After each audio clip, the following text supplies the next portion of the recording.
유동헌 본부장님 모시도록 하겠습니다. 어서 오세요. 어서 오십시오. 네. 본부장님 오랜만에 저희가 조금 좋은 분위기 가운데서 네. 월요일 날 이렇게 방송을 하니까 참 저는 마음이 이런 분위기 좋네요. 얼마 만인지 모르겠습니다. 그러니까 네. 이게 오래 가야 되는데 이번쯤 하고 말면 안 되는데 그렇죠. 어떻게 이 좋은 분위기 계속 이어갈 수 있겠죠? 이어가야죠. 저희의 이 커리어가 달려있지 않나 생각입니다. 그러니까 이게 여기서 더 빠지면 운영하는 진짜 사람들 힘들어. 입장에서 네. 우리가 운영하는 사람 입장에서 돈을 벌어야지 네. 돈을 깨먹을 수만은 없잖아요. 근데 사실 작년 연말이 너무 암울했고 뭐 산타 랠리고 뭐고 그냥 뭐 사탄 랠리네 사탄 랠리 얘기까지 이렇게 나왔어요. 얘기하니까 사실 참 암울했고 저도 막 별로 기분이 힘들었어요. 별로 안 좋았었는데 어쨌든 지난주에 좀 희망을 좀 본 것 같긴 해요. 네.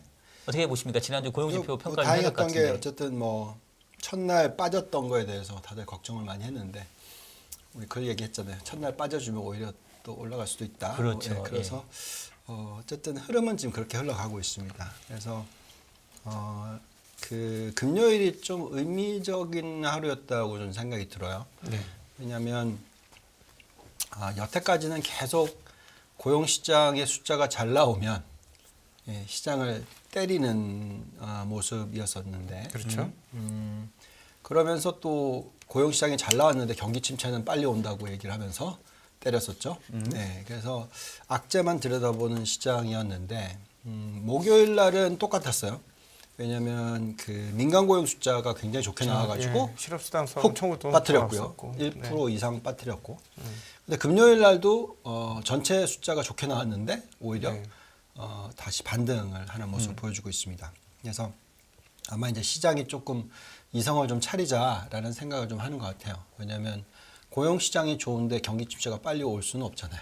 그렇죠? 그래서 그런 부분들을 좀 반영을 하기 시작했다라는 느낌이고, 그래서 지난 일주일 동안에는 어쨌든 뭐 모든 지수들이 다 제법 많이 올랐습니다. 그리고 참 올해 들어가면서 많은 생각을 해주게 하는 부분이 이거예요. 지금 월스트리트의 대부분의 은행들이 올해를 예측하는 숫자가 참 다이버전스가 참 대단합니다. 네. 예. 제일 위에는 5천이고 제일 밑에는 3,400이네요. 네. 야 이건 너무 아웃라이어인데. 1,500포인트 차이가 나네요. 네. 그죠? 근데 이게 지금 숫자로 계산하면 마이너스 13% 플러스 28%예요. 그러니까 뭐 거의 한 40%의 차이가 난다라고 보시면 되겠고, 참 제가 시티에서 제법 오래 일을 했었죠. 살로몬 스미스 바니 플러스 시티에서 오래 일을 했는데 여기 시티 보시면 이제 4천 얘기를 하고 있습니다. 그러니까 이제 뭐 베어리시도 아니고 불리시도 아니고 그냥 뭐 아무튼 그냥 중립 정도. 올해 별 볼 일 없다. 네. 그리고 대부분의 하우스들이 상저하고를 얘기를 하고 있습니다. 그죠? 여기도 다 그러네. 미국도 상저하고가 많네. 네. 그래서 이럴 때 찝찝해요. 그러니까. 네, 상저하고라고 다들 얘기하면 네, 작년이 저는 상저하고라고 얘기했었거든요. 근데 상저저였으니까 상저 더저. 네. 작년 우리가 얘기는- 바라는 거는 상저하고가 아니라 상고고이길 바라지만 상고하고고. 그렇지만 뭐 지금 상반기 분위기는 어쨌든 상저는 아닌 것 같은 느낌이 자꾸 듭니다. 그래서 이제 그 부분을 좀 생각해봐야 될 것 같고요. 그 다음에 이제 확실하게 여기는 지금 제가 숫자를 안 갖고 나왔는데 실업률 저기 고용 네. 고용 관련 데이터가 아주 눈에 띄는 부분이 있었죠. 네, 지금 요거 보여드리기 전에 네. 저희가 좀 정리를 해드리면 유럽 시장이 올해 일주일 동안 제일 좋아요. 네. 유럽이 유로스톡스가 플러스 거의 5%대 후반. 네. 닥스도 뭐 거의 5% 올랐고요. 네. 프랑스 뭐 심지어 작년에 좋았던 푸찌도 작년에 푸찌가 그렇게 마이너스 크지 않았습니다. 살짝. 근데 요번에 또 계속 올라가고 있고. 그래서 유럽 시장이 상대적으로 상당히 좀 세게 나타나는 모습이 있고요. 그다음에 또 중국도 우리나라보다 좀 더 높게 상승률을 보였고 우리나라가 2.5% 정도 상승. 오늘부로 오늘 5%. 그러니까 금요일까지. 금요일 기준으로. 지난주에. 예. 그래서 그런 식으로 이제 보시면은 미국보다 다른 나라 국가들의 움직임이 또 나오고 있고 여기에 또 달러도 금요일 날 원래는 뭐 고용 시장이 좋으면 달러가 강세로 가야 되잖아요. 근데 강세로 갔다가 다시 하락하면서 전체적인 흐름 자체는 이제 달러가 계속 뭐 초강세 이 시나리오는 이제 안 나올 것 같다는 생각이 들고요. 우리가 계속 얘기해왔던 뭐 약보합세 수준의 어떤 흐름이 나타나지 않을까. 그렇다면은 저희가 계속 얘기했던 한국 증시가 올해 제일 좋을 수도 있다. 그 정도 예, 그런 좀 기대를 좀 가져보고 있습니다. 어떻게 각도기님 좀 쫓아가셨습니까? 지금 오늘 같은 날은 시장 그 커버하기가 굉장히 어렵습니다. 오늘 같은 날은 아웃퍼폼 하는 게 하늘의 별따기였어요. 대형 종목들이 쭉쭉 뽑아줘가지고요. 참고로 각도기님은 12월에 미리 실었기 때문에 네? 아닌가요? 하여튼 뭐 몽땅 네. 주식이니까요. 좋긴 네. 좋습니다. 네. 네. 아무튼 자 지금 그럼 이제 고용 지표를 보면서 얘기 좀 할까요? 네, 고용지표. 사실 저 고용지표 할 말 많아요. 할 말 많죠. 좀 열받아. 미국 고용지표 집계하는 통계청 나쁜 놈들. 되게 열받습니다. 그렇습니까? 네, 왜냐하면 저부터 얘기할게요. 아까 보여주시면 이게 임금 상승률이 지난주 금요일에 4.6%가 나왔잖아요. 여기 있어요. 근데 지난달에 원래 발표 얼마 됐는지 아세요? 높기는 그더 낮게 수령이 됐죠 많이. 그러니까 수정됐어. 원래 지난달이 5.1로 높아졌어요. 그러니까 그래서 그래서 12월 걱정했잖아요. 우리가. 그러니까 그래서 12월 달 주가가 와장창 박살난 이유가 다른 모든 물가 관련된 게 다 빠지는데 임금 상승률이 아마 높았어요. 그 전에 4.8인가 했다가 이게 5.1로 올라가 버린 거예요. 심지어 저희가 집계하는 만덤만스 계산해서 네. YOY 그러니까 곱하기 12 하면 얼마 나왔는지 11% 나왔어요. 전월 그때, 대비로 그때. 많이 상승했다는 그쵸. 말씀이죠. 네. 완전 너무 그 충격으로 왔었잖아요. 그래가지고 12월이 사실은 거의 이제 그 고용지표 발표된 이후에 야 임금이 여전히 높은데 이거 물가 못 잡는다. 연준이 저렇게 얘기하는 거 다 맞는 얘기하면서 사실 다 빠졌는데 지난주 금요일날 발표된 거 보니까 아니야. 지난달 임금 상승률이 5.1이 아니라 4.8로 바뀌었어. 수정됐어요. 네, 네. 그리고 나서 실질적으로 12월 지표는 이제 4.6. 그래서 차트를 보면 임금 상승률은 지금 작년 뭐 3월인가 5월 고점으로 계속 흘러내리고 있더라고요. 맞아요. 네. 네. 이 차트 보시면 나옵니다. 네. 근데 지금 가운데 흐름인 거죠. 지난달에는 5.1로 훅 튀어오는 것처럼 보이니까 그때 우리가 막 와 이거 큰일 났다. 진짜 인플레 빨리 안 잡히겠구나 이랬었는데 이렇게 손바닥 뒤집듯이 이렇게 통계를 바꿔버리면 이거 어떻게 되는 겁니까 이거. 누구한테 항의해야 돼요? 정확하지 않죠. 뭐 통계치 이렇게 다. 그러니까 뭐 그게 뭐 11월 달에 뭐 어쨌든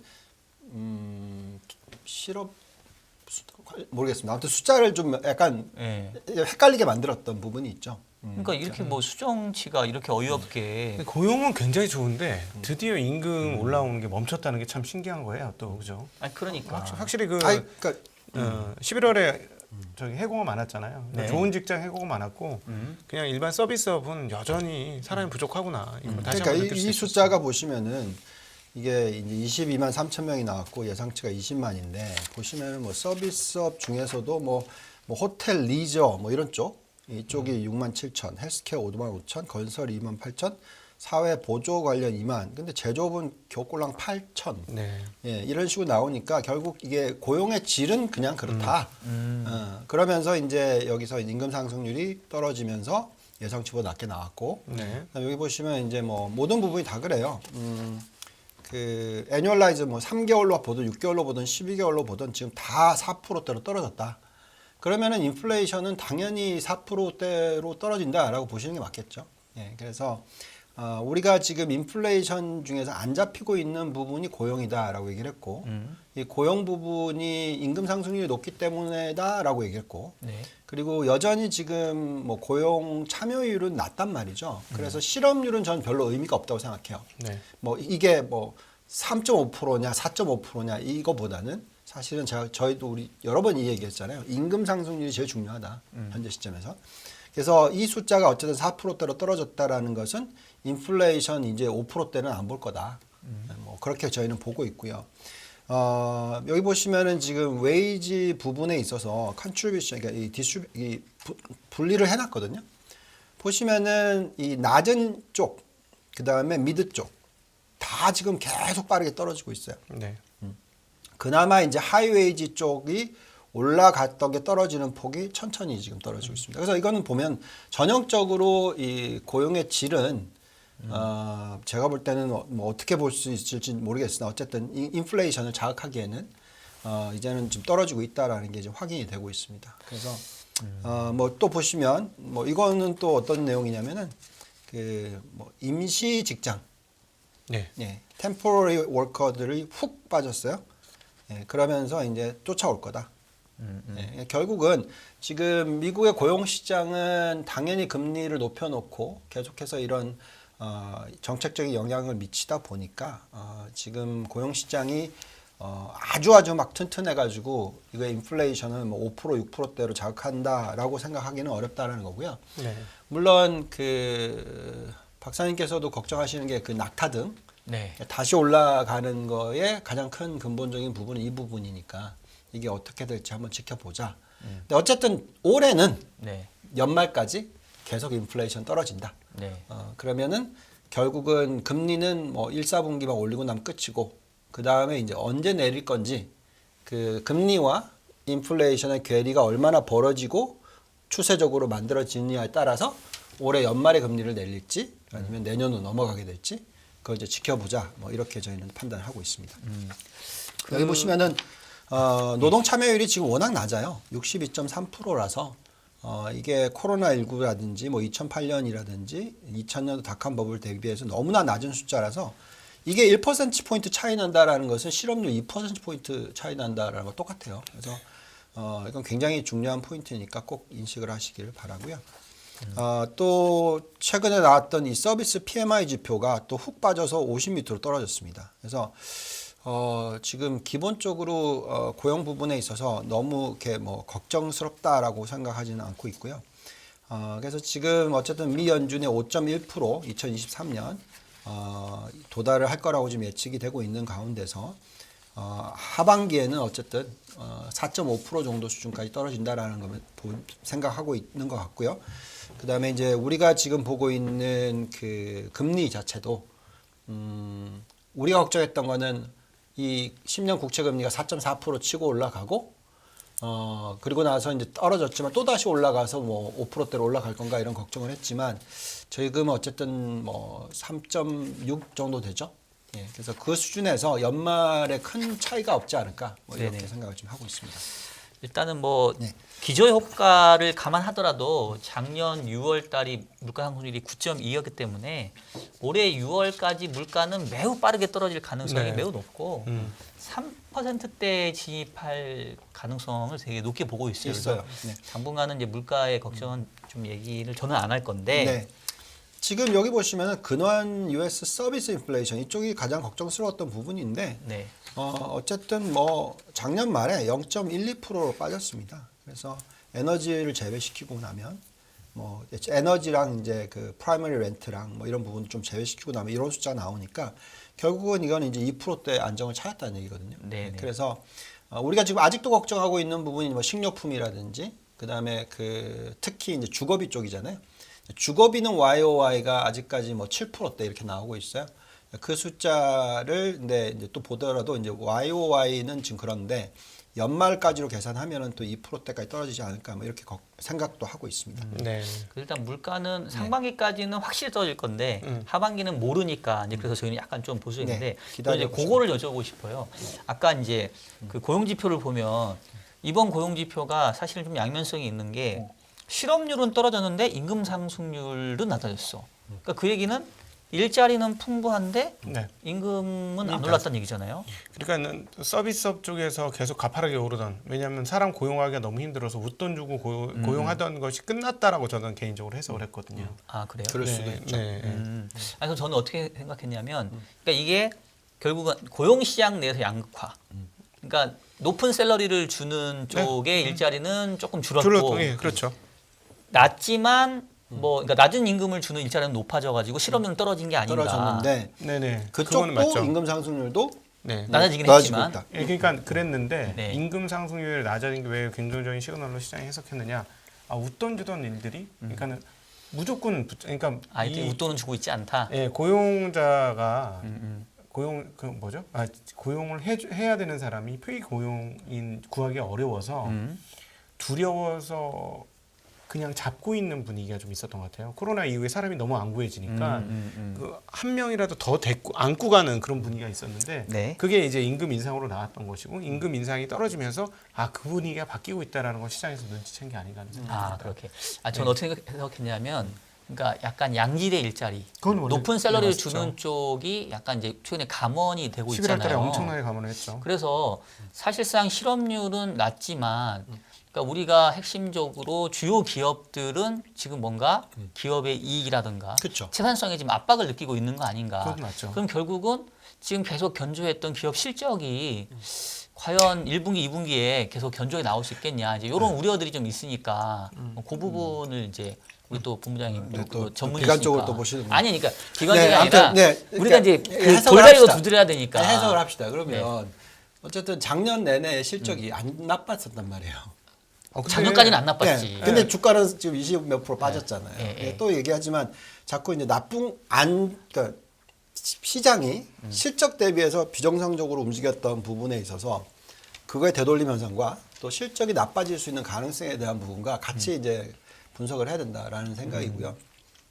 저희가 그래서 이제 실적 부분들 좀 많이 들여다봤어요. 요거 한번 보면서 얘기를 하시죠. 그냥 차라리 바로 실적으로 넘어가서 질문하셨으니까. 자, 제가 이 숫자 좀 골치 아프다라고 얘기했었어요. 올해 연말에 들어가면서 어떤 얘기를 했었냐면은 영업 마진율이 이제 계속해서 빠지고 있었는데 이게 2022년에 저희가 들여다봤을 때 이 숫자들을 보면서 얘기를 했었어요. 아니 도대체 왜 2022년이 영업 마진율이 올라갈 거라고 예측을 했냐. 그러면서 이제 이게 실질적으로 그렇지 않았잖아요. 그러면서 너무 마진에 대해서 좀 세게 봤다. 똑같은 현상으로서 얘기를 하자면 지금 여기 보시면은 지금 여기 보면 이제 이익 증가율을 2024년 4분기 실적이 마이너스 4.1로 지금 보고 있어요. 그 다음에 또 보시면 여기 오른쪽에 보시면은 1, 4분기가 2023년 마이너스 0.1, 또 2, 4분기가 또 마이너스 0.5입니다. 지금 화면은 조금 깨져가지고요. 지금 보시는 화면하고 저희 출력되는 화면 조금 다른 것 같습니다. 좀 화면이 깨져가지고 일단 간단하게 이 말로 설명해 주시면 될 것 소리 같습니다. 나오고 있는데. 화면 잘 나오고 나와요? 있습니다. 나와요? 예. 예. 아무튼 거기는 좀 갑자기 깨지는 게 시력이 있고요. 좀 떨어지신 것 같아요. 아무튼 잘 나오고 있으니까 저희가 확인 요거 다시 했었습니다. 네. 어쨌든 결국 무슨 이거 안 얘기냐면은 이익이 지금 전망치가 얼마나 지금 어저스트가 됐냐면요. 올해 4, 4분기? 아니죠. 작년 4, 4분기? 올해 1, 4분기, 올해 2, 4분기 다 마이너스 숫자를 지금 집어넣고 있어요. 예. 네. 그래서 이 숫자가 지금 컨센서스가 원래는 플러스 연간 단위로 보시면은 뭐 4.8%, 뭐 5.3% 이런 숫자입니다. 예, 그래서 결국 지금 1, 4분기, 2, 4분기를 굉장히 낮게 잡고 또 작년 4, 4분기를 굉장히 낮게 잡고 그 다음에 이제 3, 4분기, 4, 4분기가 굉장히 좋아질 거라고 지금 예측이 들어가고 있다라고 말씀드릴게요. 그래서 모든 게 다 상저하고 이렇게 지금 얘기를 하고 있는데 실질적으로는 마진이 깨지는 현상이 작년에 1, 4분기, 2, 4분기, 3, 4분기도 그게 크지 않았고요. 4, 4분기도 떨어지기는 하는데 그 부분이 이렇게 마이너스 4.1% 정도까지 나올 것 같지 않고요. 그다음에 올해 1, 4분기, 2, 4분기도 마찬가지로 현재 정도의 어떤 소비 추세라든지로 계산을 하면 이익이 마이너스로 갈 거라고 생각하지 않습니다. 그래서 결국은 이제 우리가 어느 정도의 컨센서스를 집어넣고 적절한 가치를 구하느냐가 중요한 부분인데 그러니까 저희가 이제 이렇게 구해 봤어요. 여기 보시면은 제가 지난주에도 왔었고 뭐 계속 말씀드렸던 게 작년 하반기 말 때 계속 말씀드렸던 부분이 9월 달에는 좀 쇼크로 얻어맞았죠. 뒤통수를 제대로. 왜냐면은 3.75, 뭐 4% 금리 맥시멈 얘기했는데 뭐 5.25 이렇게 했으니까 1%포인트 이상 더 올렸으니까 적정 가치를 S&P도 그렇고 뭐 나스닥도 그렇고 10에서 12%, 13% 정도 더 잘라야 된다 얘기했었잖아요. 그래서 10월 달에 훅 빠졌습니다. 그리고 나서 이제 올라갔다가 또 12월 달에 또 빠졌어요. 왜냐면 인플레이션이 높을 거라고 생각했기 때문에 금리 더 또 올려야 되는 거 아니냐라고 했지만 어쨌든 지금 와서의 결과값은 더 5% 이상보다는 올리는 거 아니다라는 거잖아요. 그러면 이제 금리 가지고는 예상을 할 필요가 없고 그냥 우리는 기준금리 5% 정도를 반영하고 적절한 수치가 뭔지를 측정해 보면 돼요. 네. 근데 여기서 차이점은 뭐냐면 5%의 금리를 유지를 시켰었을 때 경기 침체가 오는데 그게 어느 시점에 올 거고 또 어느 정도의 강도로 올 거고 그리고 어느 정도 오랫동안 5%를 유지하느냐 이거잖아요. 네, 그래서 지금 현재 저희가 예측하고 있는 것은 이익 증가율이 올해는 0% 정도 될 거다. 그러니까 경기 둔화가 일어나서 경기 침체로 온다 하더라도 살짝의 뭐 마이너스 정도 아니면 뭐 보합 정도. 그리고 과거 예측치를 보시면은 이게 참 재밌는 건데 경제학자들이 경기 침체를 예측을 할 때요.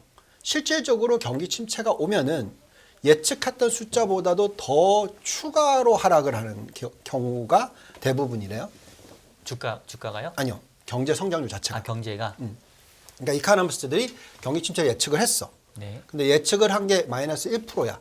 근데 실질적으로는 마이너스 2%, 마이너스 3%가 나온다는 거죠. 네. 그렇게 예측을 했고요.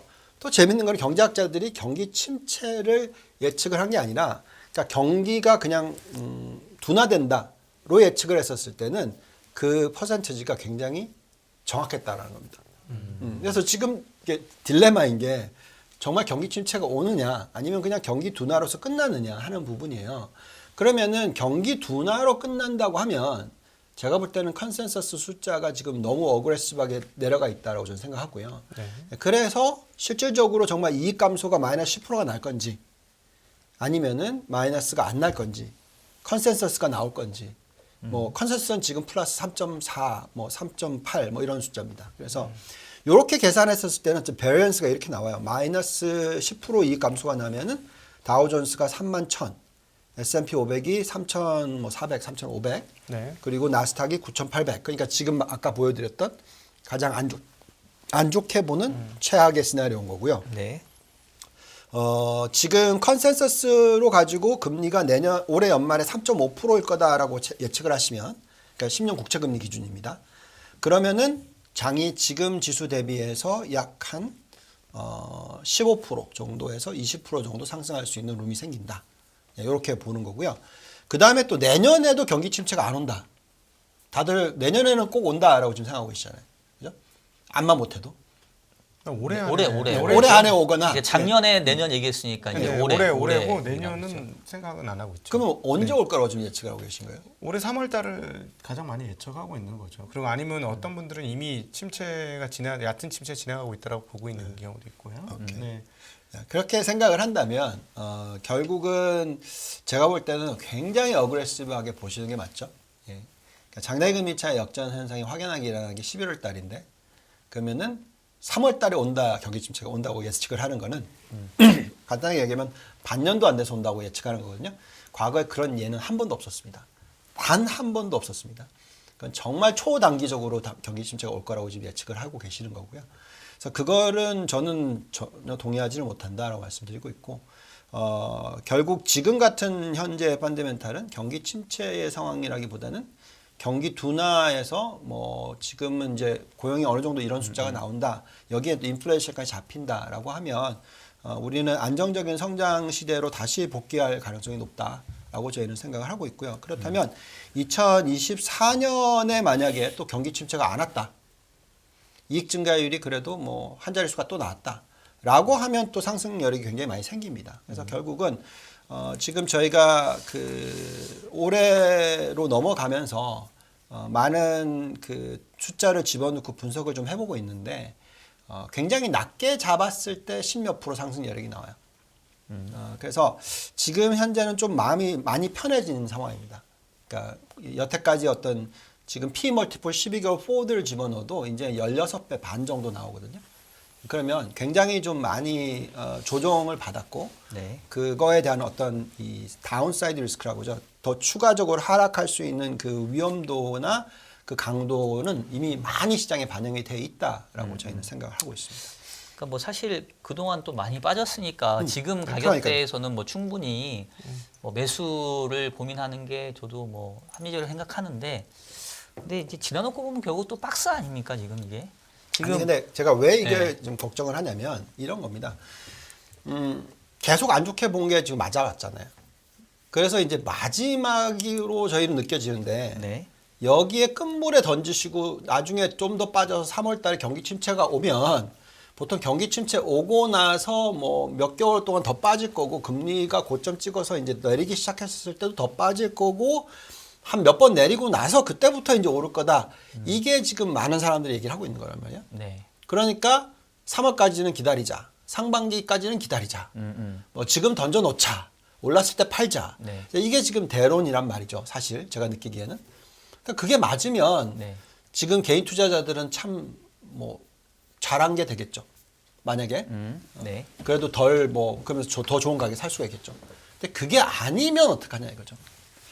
그렇죠. 아니, 그러니까 그거는 사실 저희가 저희 셋이 나름 그 공통적으로 보는 게 하여튼 1분기는 파는 때가 아니다. 팔 때가 아니다. 그렇죠. 오히려 연말 연초가 그러니까 조금 제가 사이클이라고는 보는데 제가 걱정하는 거는 저희가 시나리오 2개를 보여드리면서 이번에 올라가면 네. 정말 경기 침체가 좀 세게 오는 게 있으면 그러니까 인플레이션이 또 상승을 하고 막 이런 걱정이 되면 결국은 올해 1, 4분기 올라가고 나서 그때 던져야 되고 경기 침체가 올 거니까. 그래서 또 추가적으로 그 고점 대비해서 20% 빠지는 장이 나오는 거니까 거기에 기다렸다가 네.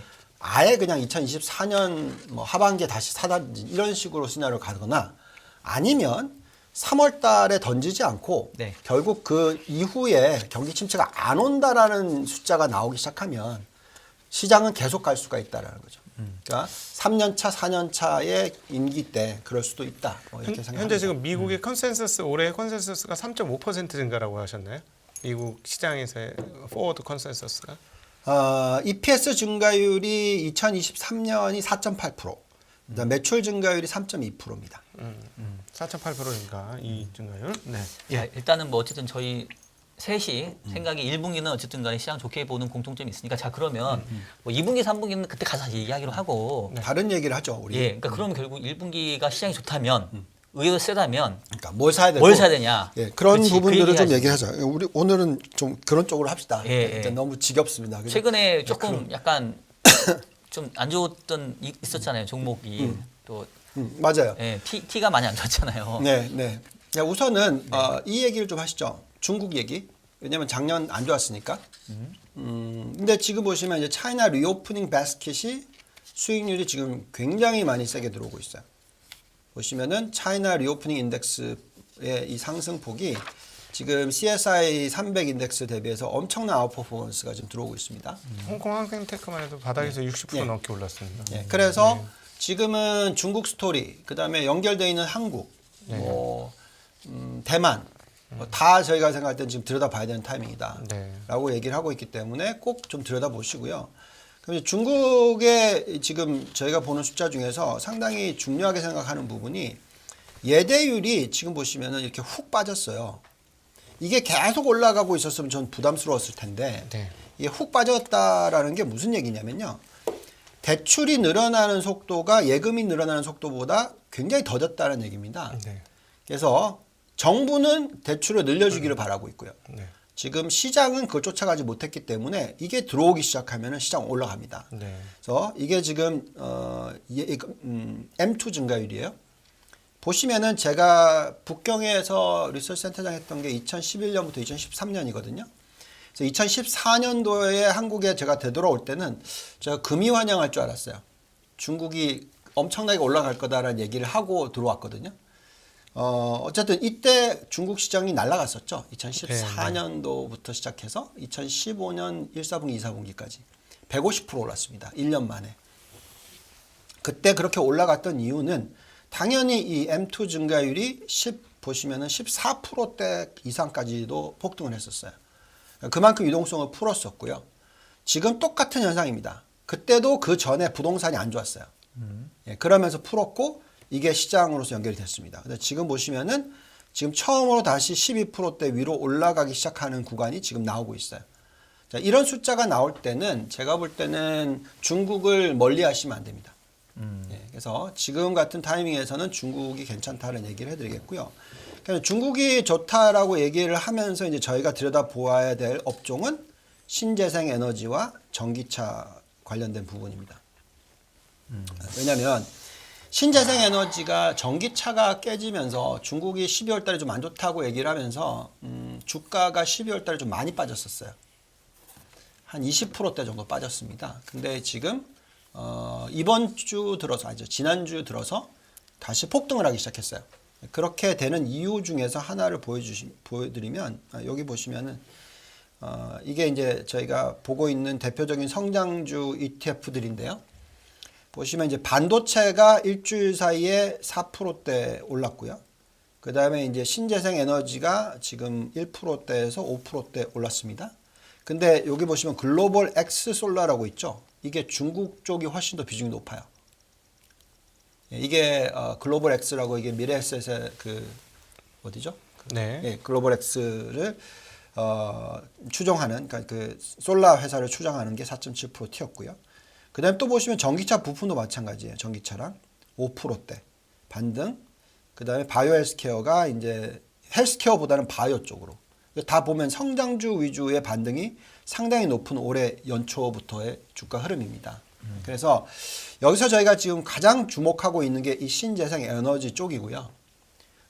여기에 이제 ETF들을 들여다보시는 게 중요하다고 말씀을 드리는데 이제 그 이유를 보고 말씀을 드리면 그 혹시 이게 신재생 에너지가 미국에 있는 기업인가요? 중국에 미국 있는 기업? ETF죠. 미국에 상장이 돼 있는데 네. 거기에 있는 종목은 네. 그러니까 레이즈라는 종목은 글로벌 엑스에서 하는 거는 중국이 훨씬 더 비중이 커요. 그러니까 그래서 네. 미국 ETF인데 다른 나라의 태는 종목을 하니까. 제법 많아요. 양쪽으로 다. 네. 어쨌든 간에 중국이 다 들어가 그러니까 있어요. 지금 본부장님께서 좋게 보시는 그 신재생 에너지 좋게 보시는데 네. 국가가 미국을 말씀하시는 다 좋게 봐요. 다 좋게 보는데 네. 중국이 가장 경쟁력이 높다. 이걸 얘기를 해드리는 것 뿐이고요. 그 다음에 이제 미국은 자기네들을 자체적으로 키워요. 가장 대표적인 종목들이나 신재생 에너지 관련 종목들이 굉장히 좋을 겁니다. 또. 그 다음에 한국도 마찬가지예요. 네. 한국도 대표적인 기업 아시죠? 예. 그 다음에 독일에도 있어요. 하나. 예. 그래서 다 보시면은 이제 기본적으로 어쨌든 글로벌 경쟁력이 있는 게 중요한 거잖아요. 근데 재미있는 거는 이겁니다. 여기 보시면은 이제 이 태양광 쪽인데요. 폴리실리콘 쪽 가격이 엄청나게 빠졌어요. 예. 자, 그러면서 이게 이제 그 다초뉴 에너지 뭐 이런 폴리실리콘 경쟁력이 있는 중국계 회사들 가장 많이 얻어맞았던 회사들 예. 그러니까 이런 회사들이 이제는 이쪽에 워낙 단가가 낮아지고 있기 때문에 덜 얻어맞을 거고요. 그 다음에 더 중요한 것은 이것을 써서 만드는 회사들. 그게 우리나라 대표적으로 뭐 한화도 그럴 거고요. 네. 한화 큐스. 그다음에 당연히 뭐 여러 미국계 회사든 중국계 회사든 모듈 쪽을 생산을 하는 쪽은 엄청나게 지금 생산이 커지고 있답니다. 네. 그래서 이 부분이 지금 프라이스 세일즈가 이런 회사들이 막 0.2, 0.3 막 이래요. 네. 그렇기 때문에 올해 저는 상반기에 세 자릿수 수익률을 보지 않을까 뭐 이 정도까지 저는 기대를 하고 있습니다. 그래서 꼭 한번 관련된 회사들은 쭉 한번 보시기를 바라고요. 네. 지금 중국 신재생 에너지 뭐 추가 캐파 전망치라든지 뭐 태양광, 풍력 뭐 대부분 다 지금 저희는 상당히 좋게 지금 보고 있다고 말씀을 드리겠고요. 종목은 이렇습니다. 어쨌든 종목은 여기에 쭉 올라가 있는데 제가 갖고 있는 종목들이 많기 때문에 얘기는 못 해드리고요. 그냥 개별적으로 이런 회사들이 있으니 네. 직접적으로 좀 공부해 보시고 도대체 어느 회사들이 도대체 모듈을 만들고 있고 모듈 쪽에서 시장 경쟁력을 갖고 있는 회사들이 어디이고 뭐 이런 것도 좀 알아보시고 네. 그다음에 이제 미국과 중국 간의 어떤 그 미중 무역 전쟁 이슈 그리고 뭐 반덤핑 이슈 뭐 이런 것들이 있잖아요. 그래서 자체적으로 어느 시장이 어느 정도 퍼센티지를 갖고 있고 어디를 키우고 있고 어떤 전략을 가지고 가고 있는지를 또 보셔야 되겠고 그 다음에 이제 태양광으로 보시면은 어쨌든 폴리실리콘부터 모듈까지의 쭉 이 수직 계열화가 있잖아요. 네. 여기서 도대체 무엇을 역할을 하고 있는 회사들인지도 개별적으로 좀 공부를 하시면 투자를 하시는데 상당히 도움이 될 거다라고 말씀을 드리겠고 또 결국 나중에는 전력 생산 부분에 있어서 대표적인 회사들 있죠. 뭐 엠페즈 에너지라는 이미 미국 회사들입니다. 뭐 이런 회사들은 꼭 한번 좀 들여다 보시기를 바라고 좀 공부를 좀 해보시면은 상당히 뭐 투자에 도움이 되지 않을까 이 정도로 말씀을 드릴게요. 네. 알겠습니다. 아유 또 오랜만에 저희 세 사람이 싸우지 않고 왜 싸운다고 얘기하세요? 아니 그러니까 논쟁을 벌이지 않고 오랜만에 좀 합의 일치된 뷰 가운데 그 또 좋게 보시는 신재생 에너지 섹터까지 쭉 말씀해 주셨고요. 네. 오늘은 뭐 크게 논란이 없으니까 네. 오늘은 이제 본부장님 곱게 보내드리고 아 벌써요? 아 땡큐. 네. 다음 주에는 또 저희 또 논쟁할지 몰라요.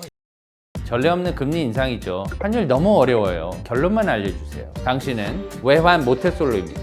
환율 그동안 너무 어려우셨죠? 이제는 쉽다 말할 수 있을 거예요. 오늘부터 환율과 썸 타시겠습니까?